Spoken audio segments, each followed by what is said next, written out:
All right, welcome back, Target Sports USA family. My name is Brian, and we have on a very special guest today. We're so excited to kick things off here. We have on Holly Sullivan, who is the president of the CCDL, which is the Connecticut Citizens Defense League out of Connecticut. So welcome, Holly. Thanks so much for joining us. How are you? I'm good. How are you? Thanks for having me. Oh, of course. Anytime. Great day here. And, I think to give those who either aren't familiar with the CCDL and live in Connecticut and those that live out of state, can you sort of give everyone a background, who you are, what the CCDL is, and kind of go through everything from there? Yeah, absolutely. So the CCDL is the Connecticut Citizens Defense League, as you said. We started 11 and a half years ago. Okay. One of the toughest states for gun owners, right? Oh, We know yeah. that. Oh, yeah. And it happened pretty quickly, right? So the Connecticut did not used to be that horrendous a place for gun owners, and it happened pretty fast. And, we're up there with New York and California and Jersey. And, it's important that people pay attention to what's happening in states like this because it will spread, right? Sure. CCDL, it's an amazing organization. It's as grassroots as it comes. We get together in a VFW hall once a month. We literally pass a bucket around. That's what keeps us going. But we file big lawsuits. We're paying attention to what's happening in the 169 towns here in Connecticut if they're issuing permits, and we're on it. We have an awesome network of attorneys that we work with. It's a group of volunteers. We are not paid staff. We do it because it's something that we believe in. And we're non-partisan, so we will work with anybody on any side of the aisle that understands or wants to understand the Second Amendment. Sure. And we work to keep the rights we have, and it's time to start taking some rights back. I love it. And I think what's obviously very impressive and awesome to really kind of talk about is the fact that before you took over for the president role with the CCDL, you guys were at around 27,000 members. Yep. And you're at how many today? 40,670. 40,000 members. And that's so two things to really think about there. Number one, Connecticut is a very liberal state. Mm-hmm. And number two, the fact that X amount of growth came within a 12-month period, not even. Yeah, it's just a little over a year and a half. Yeah, it's crazy. It's exciting. It's exciting to see. There's new faces. We had an event a couple weeks ago, and it was just, I looked around the room and I recognized half the people, whereas I used to know all the people. Yeah. And that's a good thing. Yeah, that's what awesome. We need. That's awesome. And the fact that, like we talked about a little bit before, COVID sort of, not forced people into the, hobby in the Second Amendment field, but the fact that now we had 8.5 million new gun owners in 2020. We're expected roughly around the same number this year. So we're looking at a 15 to 18 million range in that field over these past years, which is wild, and a majority being female. And what's even more astonishing is imagine if states that didn't have such difficult permit processes push them through faster, how many more people that would be, right? So lots of states have constitutional carry, but then there's guys like us that don't, right? And it's it takes a year to get the permit, and it shouldn't. In all reality, it should really take 8 weeks here, but that's a whole nother story. But imagine how many more gun owners there would be in America if there weren't difficult states that just granted the permit or had constitutional carry, because it would probably be astronomically more than that. Yeah, and I think touching upon a little bit about a majority of these new gun owners being female, can you talk a little bit about the work you do and specific to female gun ownership and female Second Amendment rights? What do we got going on? Yeah, so I'm really proud to be part of a group called the DC Project. Okay. The DC Project was started by a former retired police officer, Diana Muller, and she went to Washington, D.C. to talk about the way she feels about gun rights in America. And she just said, wow, we need more women doing this. And over the last 6 or so years, we have 50 women from 50 states, and we go to Washington, D.C. every year, and we sit down. We actually have the hard conversations, and it's not just with your easy states. We kind of break it up. Several years that I've been a team leader, we'll either do some easy states mixed with hard states, right? You go to Idaho and they're giving you potato chips and it's the greatest thing ever. They're come on in. And then you go to visit, Chris Murphy, and it's like everybody's, it's a really different culture, right? Sure. So we've been to California, all of those tough states, Hawaii, but they have to hear from us. Like if they don't, because the reality is the American gun owner is not what the image that you picture from 30 years ago. Sure. It's changed so much. And if we're not there and present, they don't know that. And what's interesting for me, being a mom of a 7-year-old, is I've been to like PTA meetings, or you're talking to other like soccer moms, and it's like I have like a decal of like a firearm on the back of my car. And it's they're like, Who is this? Right. Like I was part of like a mom's group when my daughter was like 1 or 2, and I was like not invited to stuff that like I'd see pictures on social media, like they had like a mom's group meeting, and I never got the email. Yeah, we don't want that. We don't want that crazy keep mom. Her away, But it's important that they understand that women are a big part of that, and what they really need to understand is mothers instinctively want to protect their children. Sure. And when we have conversations about the shootings that happen and all just the horrible things that happen, whether it's trafficking or whatever it is, there are a lot of women out there that go, it's not going to be me. You know what? I'm going to be my own defender. My own first responder. My own first responder, right. Yep. And I think that's an important thing that we get out there to our legislators, because they need to understand the makeup of their constituency, and that it's not just the traditional guy that you pictured years ago. That's changed. Sure, absolutely. And can you, like, in terms of bringing these stories to the forefront and bringing them to especially, liberal government officials, where they sort of kind of want to, not hear that or put their blinders on. I don't necessarily know if you're comfortable telling a story in particular, but what are some type of stories that get brought to the forefront that A, we don't hear about in the media, and B, really need to be heard? Yeah, I mean, these group of women, and I think one of the things that's always shocks all of us, and I'm part of the advisory board, which is the leadership of this group, is when we started doing this, and when Diana kind of got the call to do this, the group of women that came forward were unbelievable. I'm sure you know Gabby Franco. She's one of the best shooters in the world. I was just with her a couple weeks ago. We did a DC Project event. She comes out and she speaks about what it's like to have grown up in Venezuela and how life has changed, and how she sees, her family that's still in Venezuela. And she talks about socialism and how it grows and how fast it grows, and the steps that happen, and how part of that was disarmament. And she came here, and she talks about, I was working at Office Max, and I took a chance that I'm going to go on Top Shot, and my whole life has changed. And she was an amazing shooter. Incredible. And now she's a powerhouse, and it's an amazing thing. And so you've got somebody that's super strong like that, who's come from a country where she saw it firsthand, and she's trying to tell Americans, do not let this happen here. Sure. And then you have women survivors. We have so many, and it's so heartbreaking. There's a woman out of Chicago that's a good friend of mine, and if you look on the DC Project social media, you'll see her story. She was home alone. A gentleman walked up her driveway and asked for money, and she said no, and she went inside, and he broke in. He broke right through the door. He sexually assaulted her, stabbed her. Her recovery is amazing. And she just got married. So congratulations to awesome. Melissa. That's and, awesome. And life goes on, but it's because of people like this, Nikki Gosier in Tennessee. She and her husband, Ben, owned a karaoke company. Okay. And she was being stalked by a patron that would follow to different venues that they were at, and her stalker shot and killed her husband right in front of her in the venue. And the reason that she was disarmed is because in Tennessee, if they're serving liquor, you can't have your firearm on you. Okay. And when the police officers responded and they looked inside his vehicle, he had all of the equipment that he would have needed to have kidnapped and taken her.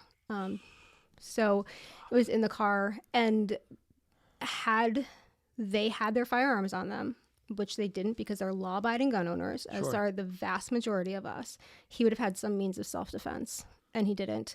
And it's important that people hear these stories of these women, because they are so inspiring, and these women are so strong, because, it's such an interesting thing.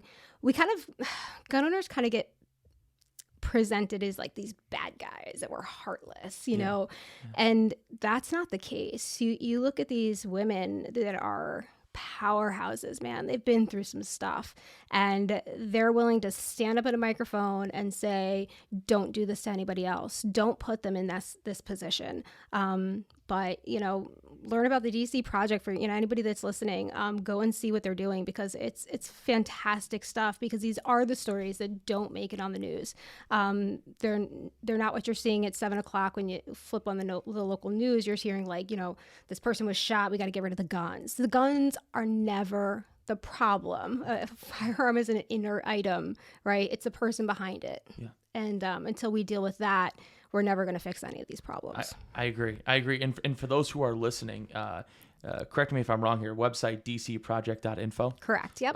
The main website, and you can kind of go on there, Women's for Gun Rights, and, you know, kind of how does it go? How do you become part of that DC project? If I'm a female listening right now, I go on your website. What are my next steps if I want to become part of this? Yeah, so there's a contact form right on there, and we're going to connect you with your state representative. So we have somebody in every state. Okay. We'll reach out to you and say, hey, you know, here's somebody that if you're totally new to it, it's like give you crash course, and here's how legislation works. If we're in legislative session, if it's not, here's some bills that might be happening in your state, or like if you want to be more involved in the federal stuff. So you could do it at either level, because not everybody can get to DC, and we get that, right? Yeah. So women that are in, you know, Washington State, it is not easy to get to Washington DC. I can drive there. Not everybody can do that.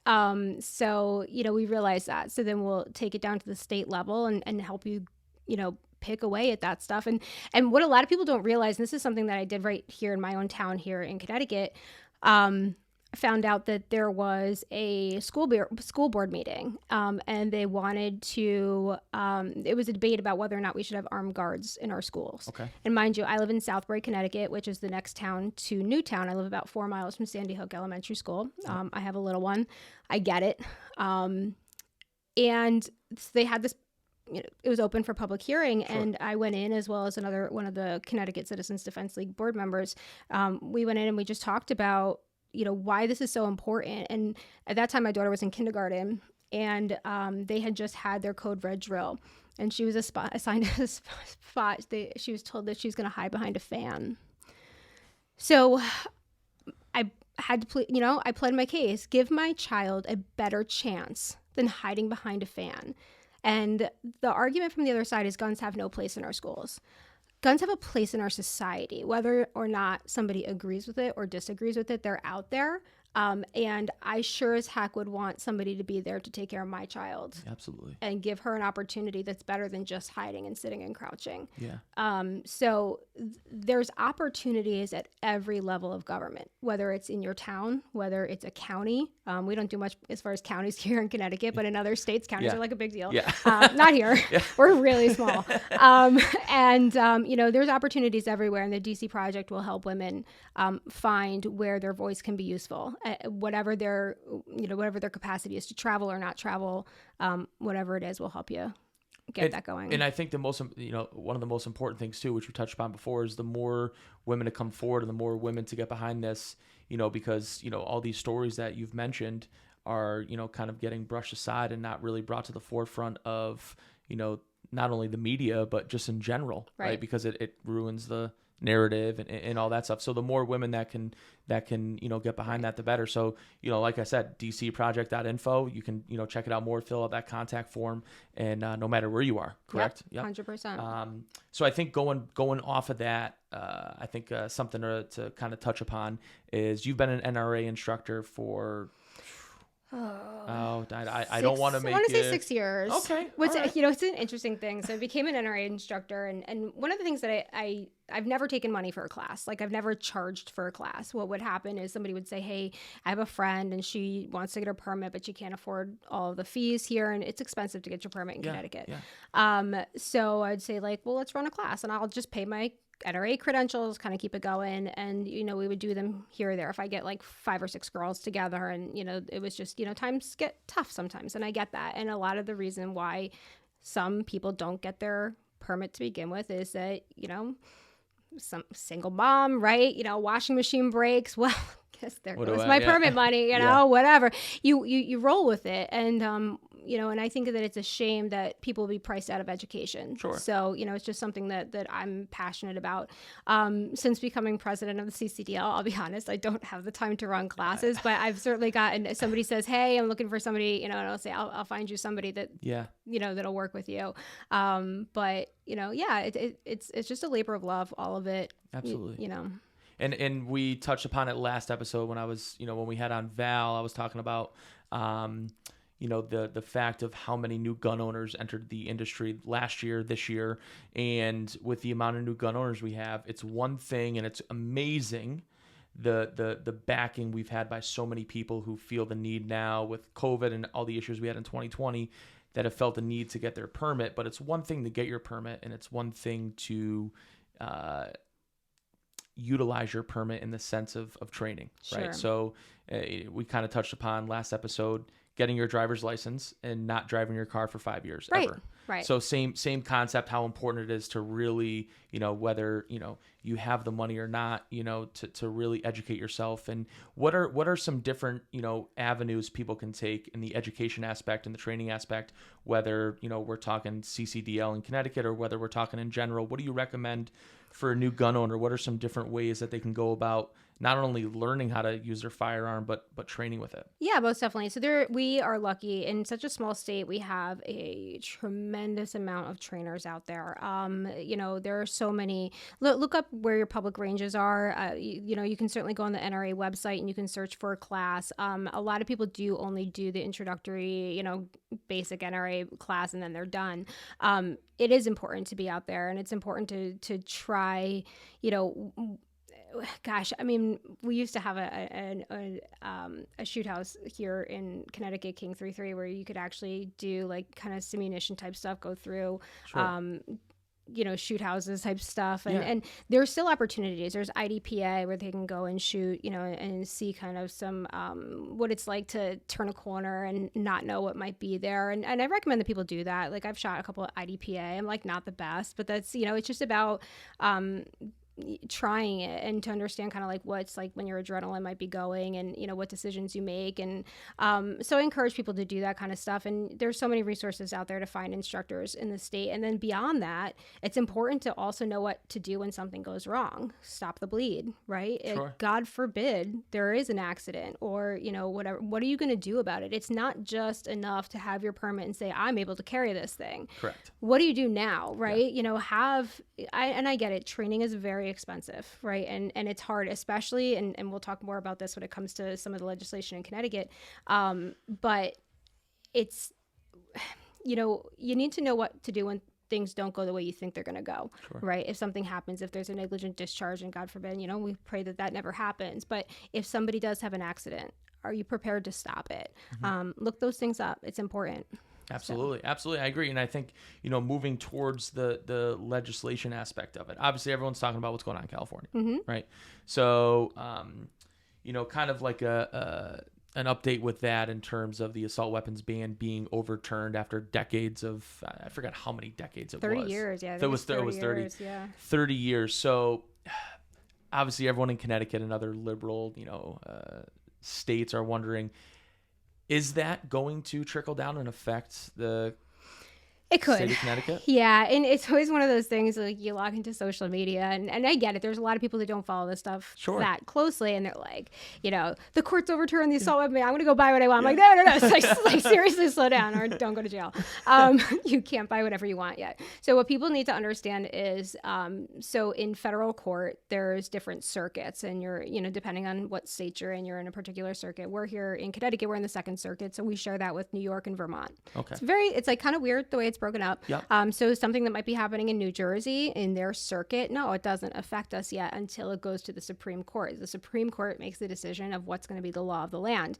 But what people don't understand is, I think the Supreme Court gets about 7,000 cases every year. They only hear about 150. So that's what's called being granted cert. So when a case is in a district, they're in the 9th district in California. So there's a couple ways that this is going to go. Most likely what's going to happen is it's going up to the 9th Circuit appeals, right? Decision will be made there. good, bad, or indifferent. Obviously, I know which side I want it to go. Yeah. But and then if that level gets appealed, it can go to the Supreme Court. The Supreme Court might hear it.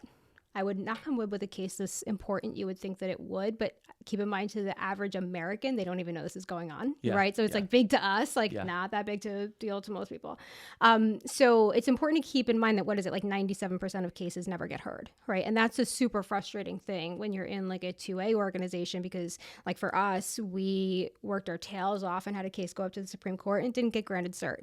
That's just blown money. Like you just, fingers crossed, they'll hear it, but they're hearing 150 out of 7,000. So very few actually even get a decision. So there is also the possibility that with the appeal, the Supreme Court could just say like, hey, we're going to take it, like send it our way, and they could hear it. That could happen. But it's too soon to say. But for everybody that's listening that like is in a tough state, do not go and buy stuff you're not supposed to have here. Like just sit. I don't tell you what to do. I'm just saying, like, if you don't want to go to jail, like maybe do some research. And it's funny. We were just in Georgia for a few days, meeting with a company called SBR. And, he got this, the owner of SBR just purchased a laser engraving machine. Yep.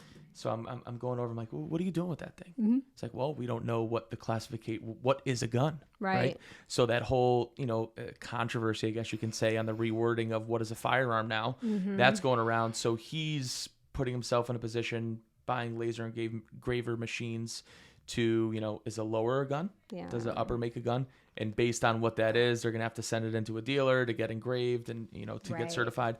So it, that was just like blew my mind. I'm like, wow, these companies are already getting ready for that. Yeah, no, and it's tough. And we went through a lot of these discussions a few years ago when we had the ghost gun bill here in Connecticut. And man, I can't stress to your listeners enough, like, pay attention to what's happening in states like ours, because it really does start here. And this is where they get a lot of their ideas. They're like, well, what's California doing that's making it tougher? Like, let's do that, because it does spread. We've seen this mass exodus from the liberal states to the red states. And I'm sorry, I'm like not trying to be partisan, but to the freer states, they're going to keep voting the way that they've been voting here. They're going to be flipping seats in your states. Sure. So be prepared to combat that, because if you're not paying attention to what's happening here, then you're not going to know what's coming. Yeah. This is like ground zero, it's crazy. It's crazy.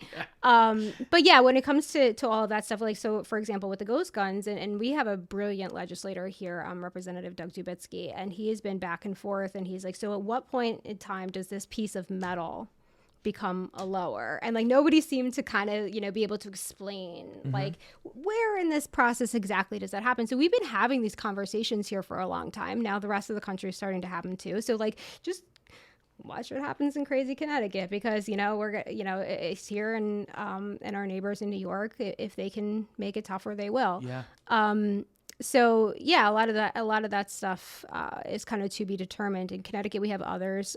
So this pistol brace thing with the ATF or the AFT, we'll call it the AFT. It's we're going to have to see where it goes. Yeah, it's a waiting game. Yeah, it sure is right now. It's a waiting game, but unfortunately. What people need to understand is that it is a waiting game, but they have to be involved. Yeah. They have to be writing these letters. Like, if you're getting an email from your state level organization, from the NRA, from Second Amendment Foundation, from Gun Owners of America, listen. Whatever 2A org you believe in that's fighting for your rights, listen to them, because none of us, everybody does things a little bit differently, right? Sure. We might be like, yeah, I'm going to do this, or, my focus on this, that. We're not doing it or saying it just to like spam your email. Like, it's really important because, even in states like this, legislators are still hearing it. Like, if their aide comes in and says, like, I got 1,000 calls today, they're like, all right, I got to be careful on that one. You know what I mean? Yeah. You need to be doing this stuff because I think that when the status quo is in our favor, you kind of assume like, I'll deal with it when they take it. That's too late. It's now. Yeah. I think that's a great point. And I think, being a CCDL member, you're constantly in the loop. Like, can you kind of talk about, not only getting those emails, but in terms of like meetings and, meetups, like how does it, if I'm a member of the CCDL, like what's my involvement and what are like some events that you have each year that I can kind of be a part of to kind of push that movement? Yeah. So we are happy to have any level of involvement, and we totally get that people are working, third shift, or they've got little ones at home, or they've got a million other commitments. We totally get that. Sure. You can be as involved as you want to be. There are people that come to our membership meeting, which is the second Tuesday of every month at 7:00 at a local VFW. Or if you just, subscribe to what we're doing, just make sure you actually go on our website, ccdl.us/join. That's how you actually become a member. So a lot of people join like our Facebook page and they're like, I'm a CCDL member. And I'm like, no, that doesn't count. Like, we don't know who's on our Facebook. There's like 38,000 followers. I don't know. Yep. But we do know that you're going to get our emails, and we count you as a member when you actually go onto our website. So that 40,000 that I referenced earlier, that's not like our Facebook stuff. Like that's your actual. This is like our actual like membership list. Sure. So go on there, and then that way you're getting our emails, and we're going to tell you, like, at least pick up the phone and call this legislator, or this is what's going on. Maybe there's a special election. If somebody's passed away in office and it's not November yet, there might be an election happening that no one really knows about. And those are so easy to win because the other side doesn't know about it either, right? So, a couple of years ago, we were pretty split in the Senate, and we lost some seats. It can be brought back so easily. With 40,000 people, we could turn the state around. It's totally doable. And that's one of the most frustrating things when you do 2A work is, you get a lot of like complaints. Like, how did this happen? I'm like, well, where were you? I could have really used your help along the way. And the amount of votes that make that, especially at the state level. Right. A huge difference. 20 votes. It's amazing. So, and it's so frustrating for us because we'll have somebody who's like so solid and they lose by 17 votes, 180 votes. And you're like, my goodness, if 3 more people were out one Saturday in the fall, one Saturday, Tuesday, whatever it is, split it up. What, your kid's got a soccer game? Great. You go do this, they do whatever it is, find the time. Because if you want, it's one thing to fight the bad bills, but it's a whole nother thing to also support the legislators that do good work for us. So there are, one of the legislators I mentioned earlier, Representative Dubitsky, he crafted and put out a bill this year. For those that don't know, in the state of Connecticut, this is insane when you hear this, we can't have tasers or stun guns on us. We can have them in our home. We're not allowed to carry them, which makes absolutely no sense because, like, let's say a female jogger wants to go for a jog, but she'd like to have like some means of self-defense. It's like, you could have lethal means, but you can't have non-lethal means. That makes no sense whatsoever. It doesn't. And he actually just got this bill passed, and I'm incredibly proud of it. In the 10 years that we've been in existence, we were constantly fighting the bad bills. We just got a right back. And not only did we get a right back in the state of Connecticut, 100% of the other side voted with us. That's incredible. It was a unanimous vote in support of a bill allowing people to defend themselves outside of their home. So it's doable. Yep. But we have to start flipping seats. It's you can't say like, so we have a saying in CCDL. We always say like, if not you, then who? And if not now, then when? Yeah. Right. And we say it all the time. Like, we say it like every day. And it's so true, because if you get upset that, well, why do I have this new law? Or why is there a new red flag bill? Or why is there this or that? We shouldn't have any of this. And it's like, who's going to do it for you? Because we are trying our darndest. There's 18 of us on the committee, and we work our tails off. And when we put this information out there and say, guys, we need you to call your legislator, like, it makes a big difference if they get 9 calls or 900 calls. It makes a big difference. Sure. And if we have 40,000 people, and they each do their part, then we don't have these bills anymore. And on top of that, we can start to say, well, let's get rid of this stupid magazine capacity bill. Let's get rid of that. And we have those people to do it. It's so doable. It's just a matter of engagement. You know what I mean? Yeah. It's so easy to be on the computer and it's awesome. Watch these podcasts. It's awesome. For the hours that you put in doing like the fun stuff. Sure. Take something away from it. Like, after someone listens to this, take something away from it and go do something. Go do something. Yeah. I like relating things to, like, no matter what we're talking about in these shows or what I talk about in real life, like relating things to your own personal workplace, right? So almost relating this to one of our employees here, CJ. We sat down months back, talking about ways to grow social media, grow marketing, advertising. And if you're always complaining about, well, we're not growing on social media, our company's not growing in sales, well, are you doing the same stuff that you've done X amount of Right. past years? If you're not always willing to do something different or do something to change the scenario that you're in, whether it's the political aspect or your personal life aspect or your workplace aspect, if you're not always innovating and always doing something different, nothing's ever going to change. 100%. You know. Yep. So yeah, that's something that we, obviously do a lot here, but I just thought that was kind of, for those that are kind of listening to this and realizing, oh, wow, I guess I really haven't done anything to really make a change, but you're doing something to make a change in other areas of your life. Right. It's all transferable. Yeah, 100%. And it's not just about us today. It's about our kids. It's about do you want your grandkid to live in a country that's like Venezuela, or do you want them to have what you had? Because this work that we're doing now, it's not just for tomorrow. It's for the future, years from now. Yeah. It's not just what we're going to get to enjoy. It's about what we're going to be able to leave to them. Yeah. And we need to think about that. Yeah, it's awesome. I think one last area that, because like I said, 60 or 65% of all new gun owners have been female, right? That we touched upon earlier. And with the shortage of 2020, obviously there was a shortage in firearms as well. Things are picking back up, production's picking back up in firearms and in ammo. But I think to hear from get your opinion on, I'm a new female gun owner. What's your recommendation? Can you give like a top 3 carry guns for females? Obviously, you have a lot of experience. So, I mean, if money wasn't an issue, and then if money was an issue, what are your suggestions? Oh man, that's always it's so personal. It is so personal, right? yeah. I've been my next door neighbor, God love her. I don't ever want to knock anybody, but what she carries is something I would never carry, right? The trigger pull is just brutal. You know what I mean? Like, it's just rough, but it's so small. So I get it because it's comfortable, so, but I never want to say like, carry this. So I'll tell you my favorite gun. It's discontinued and it's the cheapest thing ever. I think I have 6 of them just because it's like muscle memory. I love my Ruger LC9S, my little striker fired. It fits everywhere. I've got it in teal. I've got 5 of them in black, and I've got I have one in every single safe, I love it. And it's just, it's a muscle memory thing, and like, my last gun purchase was a over under shotgun. I still want to buy all the things. I want to have all the things. But the one thing that I'm going to pick up each and every time, that if I'm in a situation, I have one in arm's reach. It's in a safe drawer over there, or draw safe over here or there. I have one all over the place.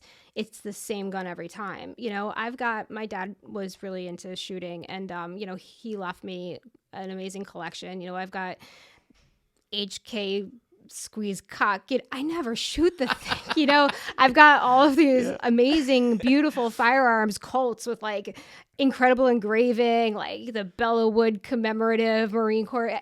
I'll never shoot it. Yep. And it's stuff like that. It's just, there was a predator in my chicken coop 3 weeks ago. I went out and I shot it with my Ruger. It's like, that's what I'm gonna use because it's the one that I know that I continually use the same gun. I go to the range. It's what I'm comfortable with, and then you start mixing it up. Go and do bullseye shooting and get a fun little 22 that you're gonna do really well in bullseye because it's still the same thing. And have your rifle if you want to go and shoot down range and do it. But then if you're home defense, I still want one of those little like shotgun like revolvers. Like I've always wanted one. That's like my one thing that I'm like, maybe I would use one of those because like it's gonna make like a really. We'll get at that, but it's my Ruger LC9S. So for me personally, like when I go and I do, so I'm gonna be I think it's tomorrow. Yeah, tomorrow I'm running down to Delta Arsenal. There's a group of women getting together. I'm just gonna pop in, like Mary's one of the trainers there, and she's having a group of ladies get together. So I would say if I were doing it, and instead of all the money I've wasted on guns that I'll never carry, if somebody had shown me this gun, I would have picked it first, but I might be the only person on the planet that loves this gun. Yeah. But for me, it's what I'm comfortable with. I love right where the trigger pulls. I love the weight. There's something about the balance in my hand that just is the right size for me, And then there are like amazing, beautiful tactical guns that I see on the magazines and on the YouTube videos. I'm like, that's really cool. It's way too big for me. It's way too big for my hand, so go and try guns. That's the bottom line. Go to a range where you can rent them, or you can, they have renter guns and you can, try 5 or 6 over the course of an hour and see what you like. And you might get really into it. And then you go to the range, and even in 2 years from now, and somebody loans you a gun, you're like, that's the one. Yeah. Yeah. So it's tough. I mean, we touched upon it a little bit in the past where, being a new gun owner, like we're like stressing so much that just because your neighbor or the person you follow on Instagram, just because they shoot it doesn't mean you need to shoot it. And that's the whole preference I kind of wanted to get across was, being a new gun owner, obviously, you may not know what to purchase. So it's, great advice trying out different firearms before you find what's comfortable for you. But just because, Jerry down the street has it, or Uncle Tony's got it in Alabama, or, your favorite influencer has it. Right. And the other thing too is just because somebody tells you on Facebook, get this, it doesn't mean get that. Again, like my gun, I think you can buy my LC9S. I'm pretty sure you can pick them up for like $189 used right now. Like they don't even make them anymore. And I have a shop that I call. I'm like, anytime you get one in, just call me out. Like, I will hoard all of them. I will have all the Rugers that are left. But it's just the gun that I love. It's every single time, like it's just right where I want it to be. And I've several $1,000 guns in my safe that will maybe just come out, they get oiled, and they're like, it's just not for me. And like then there's other people that are like, oh, I'd love to shoot that, and it's not the gun that I'm going to reach for if I'm defending myself or my child. Yeah, no, I'm with you. So I think before we kind of end things, what I kind of wanted to preface was the fact that, if you didn't know what CCDL was before, or, you are in Connecticut and are listening and now you know how to join, what CCL does, what the movement that they stand behind. And I think it's important too, because not just at the Connecticut level, or in Connecticut, but whether you're listening from, Ohio or Texas, find out what your local 2A, initiative is. Right.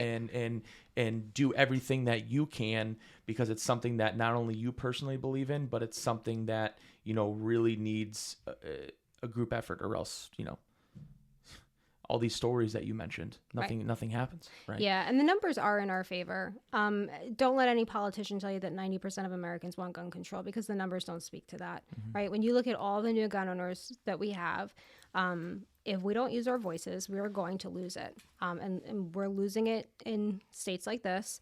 And as they continue to move to other freer states, it will come there. So protect it now, because it's not enough to say, well, we need to take our rights back. Let me tell you, it's a lot harder to get it back than it was to lose it the first time.